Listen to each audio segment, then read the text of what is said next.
5:03, and we will call this meeting to order. Today is Monday, May 15th, and we'll welcome everyone to our City Council meeting. And if everyone would please stand and join me in the Pledge of Allegiance.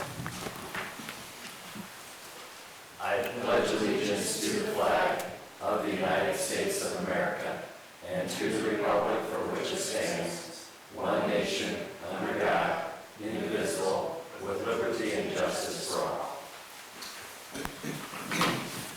Roll call, Deb. Harley. Here. Brad. Here. Rodney. Here. Tyler. Here. Don. Here. Jody. Here.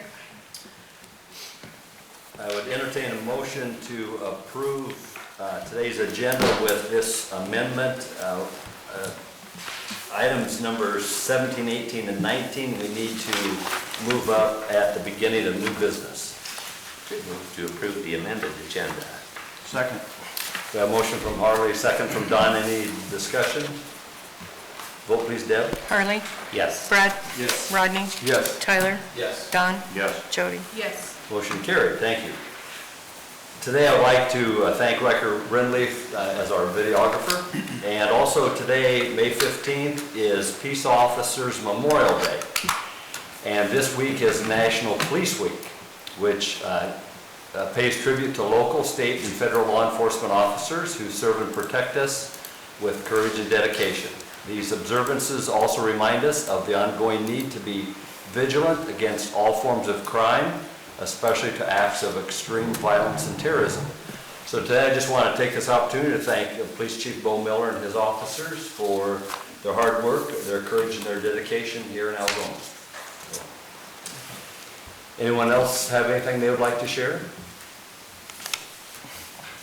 Okay, hearing none, we'll move to agenda item number 6, an update from the City Administrator. Yeah, a few announcements to share is one we've got coming up here on May 20th. It is the swim lesson sign-up day, so it'll be Saturday, May 20th from 8 a.m. to 3 p.m. down at the Aquatic Center. Coming up on May 26th at 9:30, the city will be hosting a chamber coffee at Central Park at 9:30, and with that we will also have a groundbreaking event to celebrate the final phase of the Central Park redevelopment project. The alumni golf tournament is coming up this year. This will be the second year of the event, so it'll be Saturday, June 10th. So you can contact Nick Deers in the City Rec Department if you're interested in signing up a team. And then a reminder for the upcoming annual French Toast Breakfast put on by the County EMS Associations. This will be out at the EMS garage at KRHC. So that is Sunday, June 4th from 7:30 a.m. to 12:30 p.m. Very good. Thank you, Jacob. Move to agenda item number 7. This is the citizens' opportunity to address the council with any item that's not on the agenda. I'm not seeing anyone present that would like to speak. We'll move to agenda item number 8, which is the consent agenda, and that includes approving the minutes from our May 5th work session and our regular city council meeting, approving the bills that are to be paid this cycle, approve a Class C retail liquor license for the Kossuth County VFW Post 2541, approve a Class E liquor license for Fairway Stores, and approve the department reports and the minutes from the various boards and commissions that have met, as well as Jacob's administrator's report. Move to approve. A second. We have a motion from Harley, second from Jody. Any discussion? Vote please, Deb. Harley. Yes. Brad. Yes. Rodney. Yes. Tyler. Yes. Don. Yes. Jody. Yes. Motion carried. Thank you. Okay, we'll move then to agenda item number 17, which involves street closures for Founders Day. And Vicki Mallory is here to visit with us about that. Okay, well, thanks for allowing us to have time to talk about street closures. They talked about a little bit earlier. You should all have some from Jacob, the list of closures, but there are a couple of additions. So we wanted to Right now, on this picture that you guys have of the printout, it doesn't have the north and south on Moore Street to the alley. It's just a straight shot, but it looks like maybe you must have had time to get to it. And Yeah, not able to Okay. print it, but I was able to just. perfect, yeah, that's exactly what it looks like right there. The printout you guys had just didn't have the alley north and south on Moore Street and north from State to the alley on Dodge Street. But he's got it on there, and that's what it'll look like there. So, that was the only thing I saw when I looked at it, but other than that, he's got it. So this will be Friday night, kind of the red, that will be from 4 to 7 o'clock-ish, or once it clears out after the car show.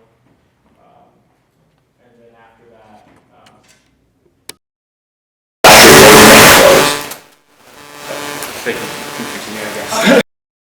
It's pretty much a copy of last year, so we're gonna use the trailer from Commercial Services that has the little wrap on it as a barricade, hopefully, to provide some safety, which worked really well last year, so there was nothing different with our plans.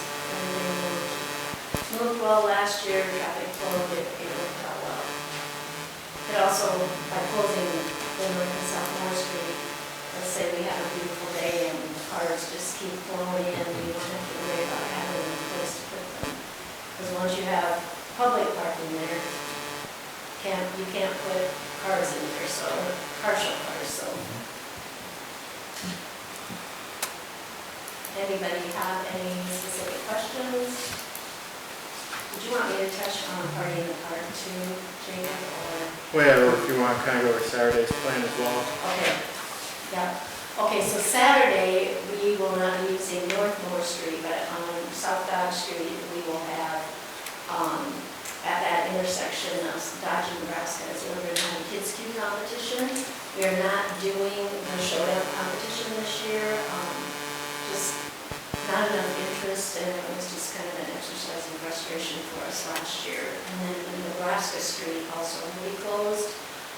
We've got the Boy Scouts, or the fire department is doing the dunk tank there. We've got the Omaha percussionists performing there, and I think there's a food truck on Saturday too, right, Harley? Yes. Double M Concessions. Yeah. They're not able to make it Friday night, but they're going to be on Saturday. And just to add more pressure to the parking, I believe there's a wedding at the Methodist Church, Oh, which, yes, I believe there is too.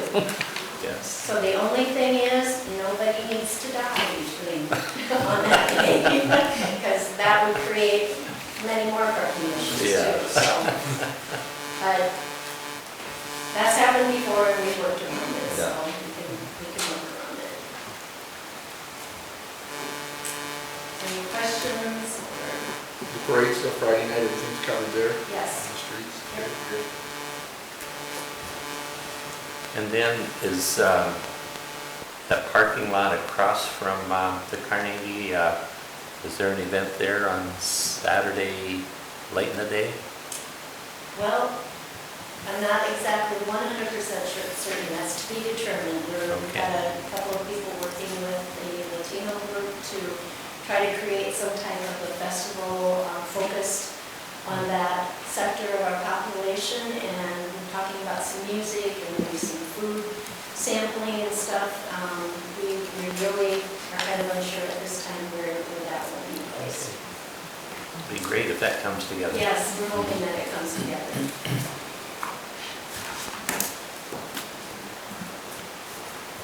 Make a motion then, we approve the street closures for the 23 Founder's Day event. Second. We have a motion from Rodney, second from Brad. Any discussion? Vote please, Deb. Harley. Yes. Brad. Yes. Rodney. Yes. Tyler. Yes. Don. Yes. Jody. Yes. Motion carried. Thank you. Move to agenda item number 17, and that's the outdoor space pertaining to Founder's Day. So the intent is to handle State Street Friday night, same way as we did last year, with approving extending the PEP's outdoor service area to cover half, the Billy Joe's service area to cover half. the stage mobile on that west side there. As you saw in the street closures, State Street will be open on Saturday. So I've talked to John Bilstein, and they plan to have that stage mobile moved Friday night after the festivities have all expired. So the item will be they have to approve the outdoor service areas, have some village those extensions.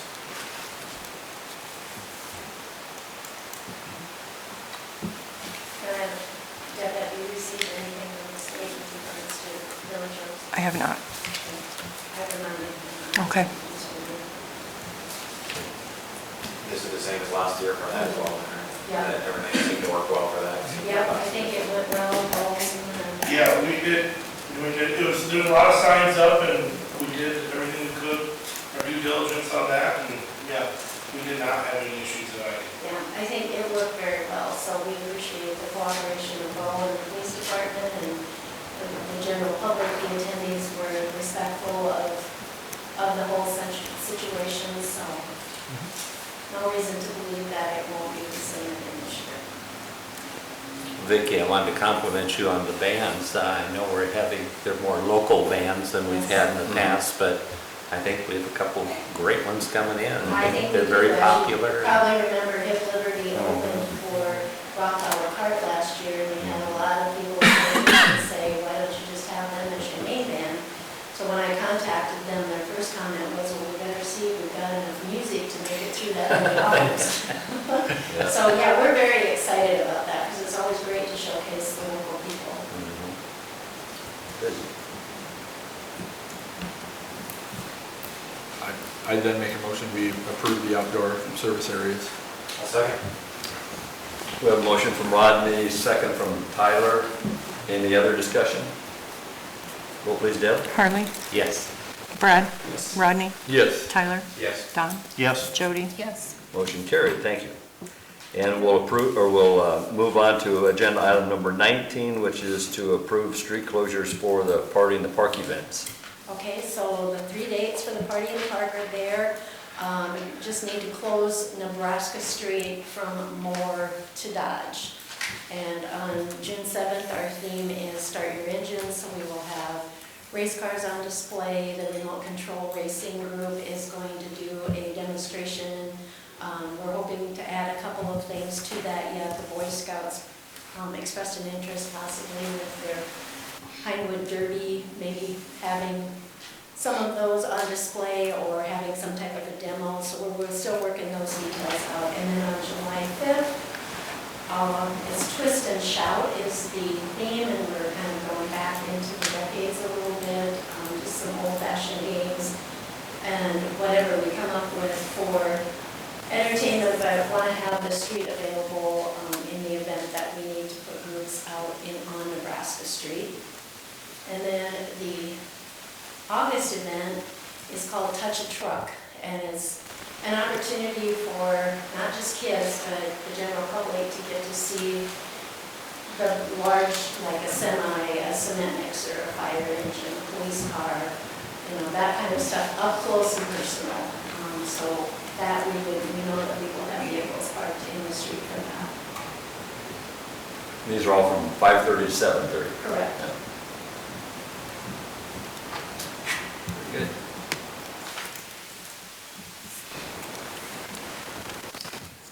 Very good. Move to approve. Second. We have a motion from Harley, second from Don. Any discussion? Roll please, Deb. Harley? Yes. Brad? Yes. Brad? Rodney? Yes. Tyler? Yes. Don? Yes. Jody? Yes. Motion carried, thank you. Thank you, Vicki. Thank you. Bet. I just wanted to introduce Landon Welk to you guys. Landon is a student at Algona High School, and he is in the Leadership Algona class, and they graduate tomorrow night, so he came in with his requirement to get a city council meeting just by the skin of his teeth. There you go. Sounds like a high school kid plan. Yeah, that's right. So Great. I'm glad that he was able to make it, and just wanted you to know why he was here. Okay, good. How many high schoolers are in it? There's a junior student from each high school. Okay. Yeah, every year we have we used to have seniors, and then what we found is all the things that they learned, they took away with them or went to college and totally spaced it off. This way, they have their seniors year to put some of the things that they've learned into practice and hopefully become more involved in the school and in the communities. No pressure, Landon. Yeah. Yeah. All right, thank you Very good, much. thank you. Jacob, do you want this map? Um, Do you have one here? we've got one here. Yeah, so, all right, thanks. Thank you, Vicki. Okay, we'll move then to agenda item number 9, and this is a resolution approving a permanent utility easement at the airport. And John Bilstein is with us. All right, thank you, Mayor, City Council members. Just a little update for you, or a little background. There's a water main that exists that goes right down State Street here. It goes out to the airport property that's been in place since the early 1940s for the prisoner of war camp. That water main was extended through airport property, picks up the DOT location, and then also sewer gate today, the old armory location. What we're proposing to do is to extend that water main all the way back into town along Highway 18, which does a couple things for us. One, provides very important redundancy in that area and including the area along Highway 18, Pharmacist Mutual area all along there. Plus, it greatly increases fire flows in all of those areas out there by providing an important loop.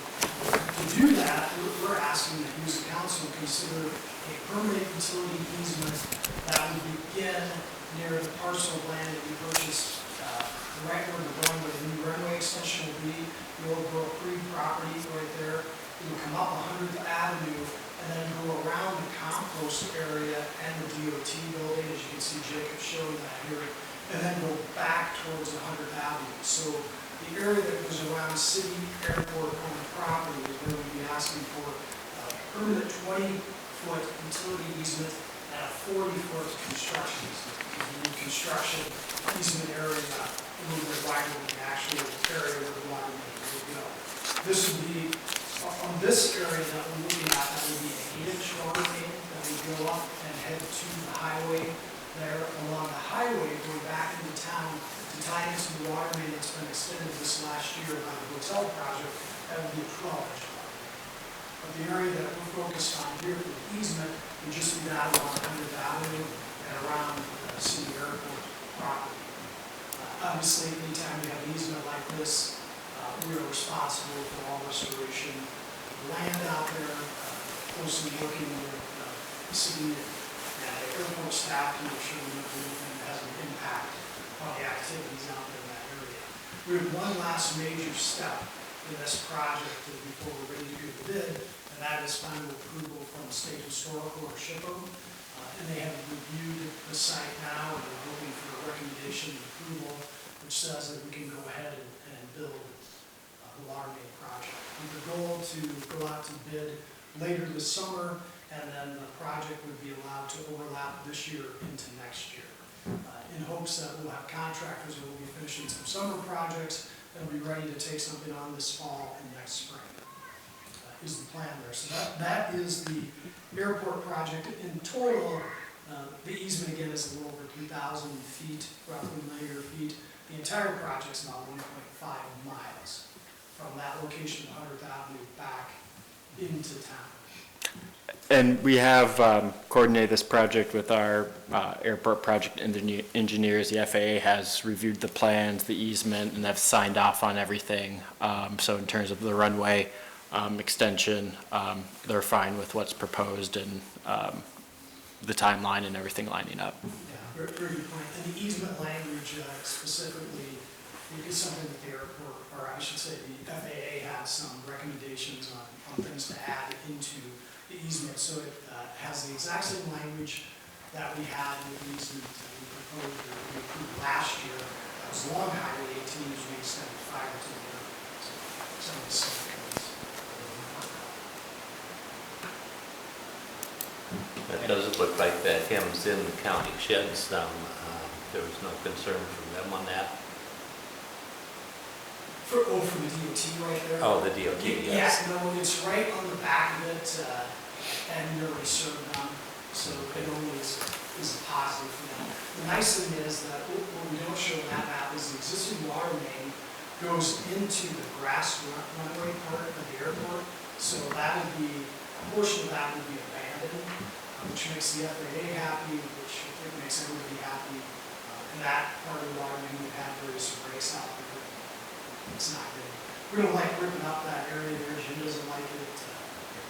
Nobody does. So we'll abandon some of that. We'll still have a service line or a line that will go over and pick up the airport.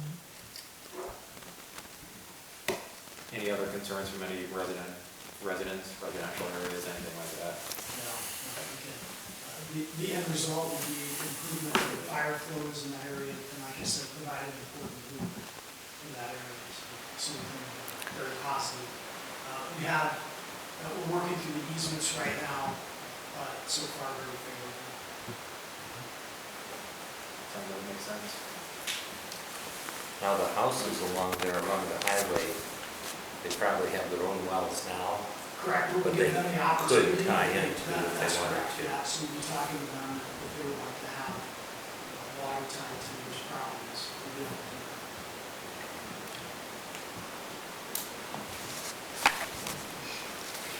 Seems like only a positive, so I make a motion we approve the permanent underground utility easement at the airport. Second. A motion from Rodney, second from Brad. Any discussion? Vote please, Deb. Harley. Yes. Brad. Yes. Rodney. Yes. Tyler. Yes. Don. Yes. Jody. Yes. Motion carried. Thank you. Great, thank you. And while I'm here, I might just take one moment to give you a work update on some other projects we're doing in conjunction with city street projects. There are 3 other water main projects that we're doing specifically with street reconstruction, street overlay projects that those consist of Lucian Street. So we have about 2 blocks on Lucian Street from McGregor to Henry, where we're installing a new 8-inch water main. That's an area where we have, in a few of these places in town, where we have an old 8-inch cast iron water main and an old 4-inch cast iron water main running parallel with each other. All the houses are served off a 4-inch water main, and we know that given the age of that, which we're going to complete street reconstruction, it makes the most sense to, at that point, abandon that old and put it in use. So we'll put in a new 8-inch PVC plastic C900 water main in that area, and then we'll tie all the services. So we have a new water service from the water main up to and including the curb stop for all those properties. So we get all of that improved on Wooster Street. Then we move over to a couple of the other areas where we're doing some overlay projects. One of them is on Elm Street. This is from Diagonal to Grove Street, which is a 1-block area where we have had significant water main breaks. We'll be replacing the water main there, installing a new 8-inch water main, again PVC C900 there, and be right about along the curb line. So we'll be replacing the water main there, and then AMU will be responsible in the area that normally, if there wasn't a street overlay project, the things that we would have already damaged by doing this, that area will be our responsibility to pay for the paving piece of that, so we'll be sharing part of the overlay project and some of the curb and concrete work along that project. In that same area, there's a small section, Durant Street, which is not even quite a block, where we'll be replacing a 1-inch water main with a 6-inch water main. So Durant Street is right at the beginning of Diagonal and going up to South Commercial Street. So that section right there, this is a great opportunity as part of the overlay project for us to get in there and make an important improvement to the water main. On Grant Street there, eventually setting us up to do more work around South Commercial and back over to Diagonal Street. So we'll be doing that project, and then the other one, those will be the 3 big projects that we'll be working on this year in conjunction with city projects. And all of those, as I indicated, will all get new service lines from the water main up to and including the curb stop. So those will be really good projects for our consumer owners and for the water utility. Make some nice improvements in the area. So we appreciate working with the city staff and contractor and all of you in these projects. To make nice improvements. All right. Good. Thank you, Don. Got it. Thank you. Okay, we'll move to agenda item number 10, and this pertains to a sewer rental agreement with Hormel Foods Corporation. Yeah, the city for several years has had a sewer agreement with Hormel. In the process, just given the size and type of discharge that they have out there. So this renews the 3-year agreement. It's from 3 years as of the date of the full execution. So after if it's approved tonight, we'll sign it and get sent over to Hormel. Their rates follow our other city rates, so a lot of the items in there, it's, we state the rate, but then it's as amended by city council, so their charges in terms of what's going down the pipe is the same as all our other customers. What's a little unique is we actually have meters there because of the processing. They have more going down the sewer than water that they're actually using. And then we handle their billing a little bit separately. The agreement in principle is the same as the current agreement. The only items of note is that some changes that we made was, I'm on page 7, section V, in terms of charges, fats, oils, and greases. We don't have a regular charge for that, but just acknowledging that we don't, and depending on our future NPDES permit regulations, if we get something on that it may be addressed. Same thing with phosphorus levels. Right now, we don't have a charge because we're not regulated on that, but again, with our new permit coming up, we anticipate that, so at that time, then it will apply. So it's just acknowledging those items. We did put a section in there about just if there's significant grease events, that can be attributed to them as a user. Just how we go about that, if, just in terms of cleanup or staff time, things like that. It's happened in the past, but nothing as of late, but we wanted to add it as just a section so it's addressed in there, as well as the sludge control plan, just requiring a copy of that as part of the agreement. It's a plan they already have in place that the DNR has, but we just, again, want to kind of include it with the agreement so it's more comprehensive. Now, the drainage pond they're building out there is just a drainer parking lot. It really doesn't have any effect on our Correct. drainage That's system. strictly for stormwater, storm sewer, and that was prompted by the addition that they're building was subject to our stormwater management ordinance. And so that's, they're being, to offset their impact with that.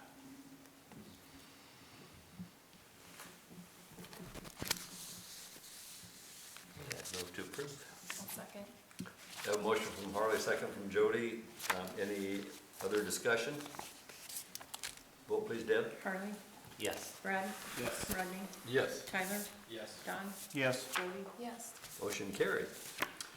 Agenda items 11, 12, and 13 all involve our community development block grant, and we need to deal with these individually, but Jacob's going to Yeah. explain these. So as you recall, 2 years ago, we received a CDBG, or Community Development Block Grant, for owner-occupied housing improvements.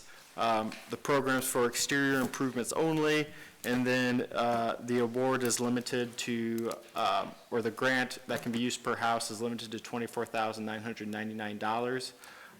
This is actually, so the state of Iowa gets a CDBG allocation every year, and then they divvy it up among different programs.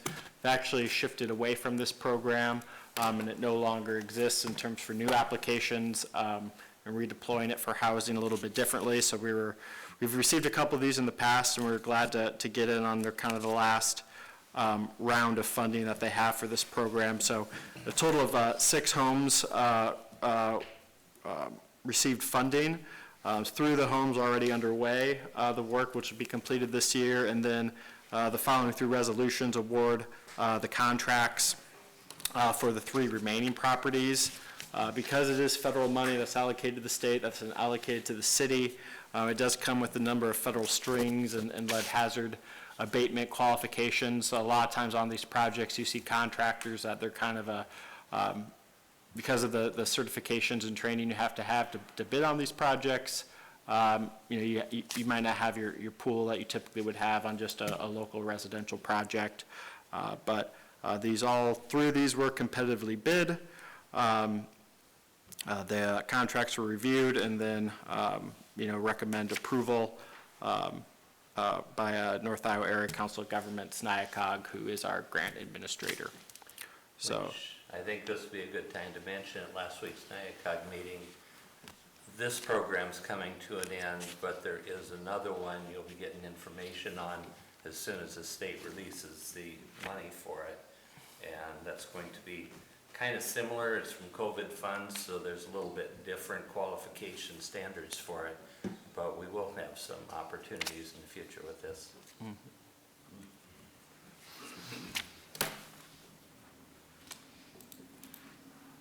Anything else to contribute to that, Jacob, or?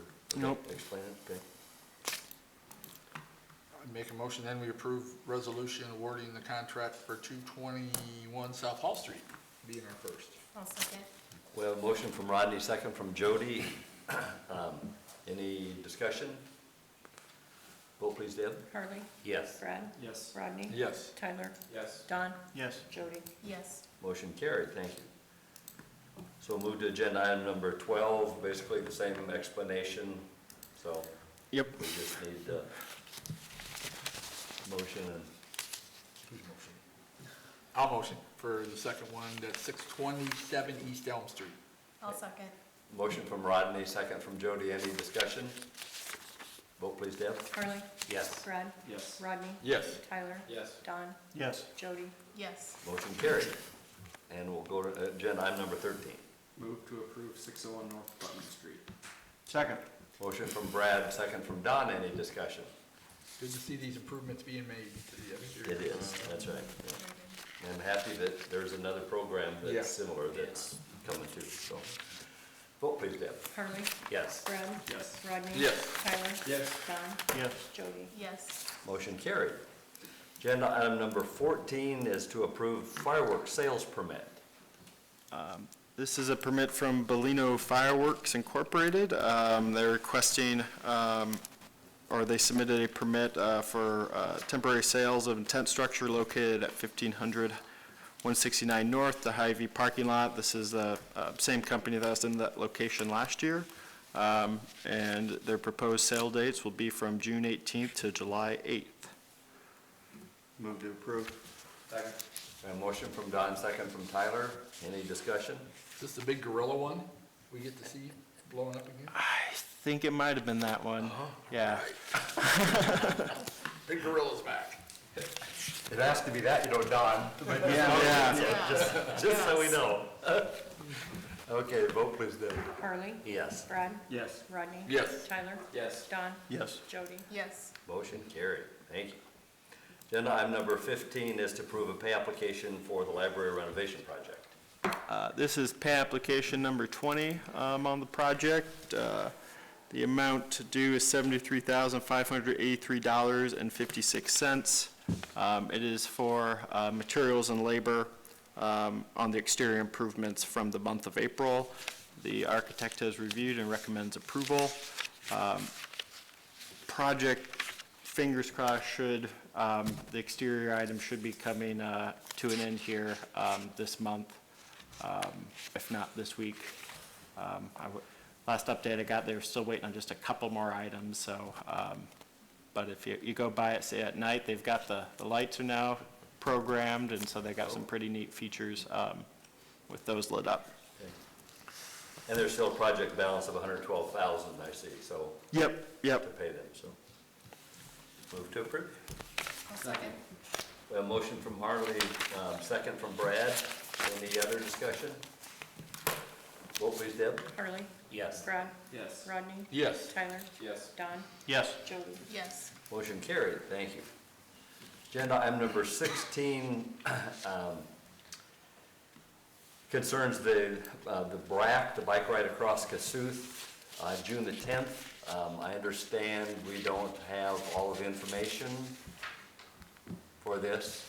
I believe that the intent was just a table, and they plan to have a representative here on the 5th, our next council meeting, but as I understand it, this year's route will start at the Y parking lot and then head east out of town, McGregor, and come back the same way. Okay. But yeah, they had asked to be on the agenda, then their folks couldn't to make it, so yeah, they just asked to table it until they can be here for the next meeting to formally request in person. Okay, so I'd entertain a motion then to table this. So moved. I'll second. We have a motion from Don, second from Jody to table this. Any other discussion? I wore my retro frack just for this occasion. Well, you'll have to wear two. Okay. Vote please, Deb. Harley. Yes. Brad. Yes. Rodney. Yes. Tyler. Yes. Don. Yes. Jody. Yes. Motion carried, thank you. So 17, 18, 19, we've dealt with. Agenda item number 20, this is the first notification of term expiring on the tree board. The terms of Scott Rath and Alyssa Wagner expired June the 30th. And tree board members serve for 3 years, and this is a city council appointment. But this is just the first notification of that. Actually, I had talked to Scott about this, and he thinks he'd like to let somebody else have the opportunity, Oh, so okay. we do need to look for at least one person there. Okay, very good. Agenda item 21, this is the second notification of cemetery trustee Carla Keeney's term actually did expire the 13th of May. And this is a mayoral appointment. And she's will be eligible to be appointed at our next city council meeting, June the 5th. And agenda item number 22, we will enter into closed session to discuss the purchase or sale of a particular real estate. And this is in accordance with Iowa Code Section 21.51J. So I would entertain a motion for us to enter into closed session. So moved. I'll second. We have a motion from Brad, second from Jody. Any discussion? Roll call, Deb? Harley. Yes. Brad. Yes. Rodney. Yes. Tyler. Yes. Don. Yes. Jody. Yes. Motion carried. It's 5:39, and we will now enter into closed session. So thank you very much, everyone.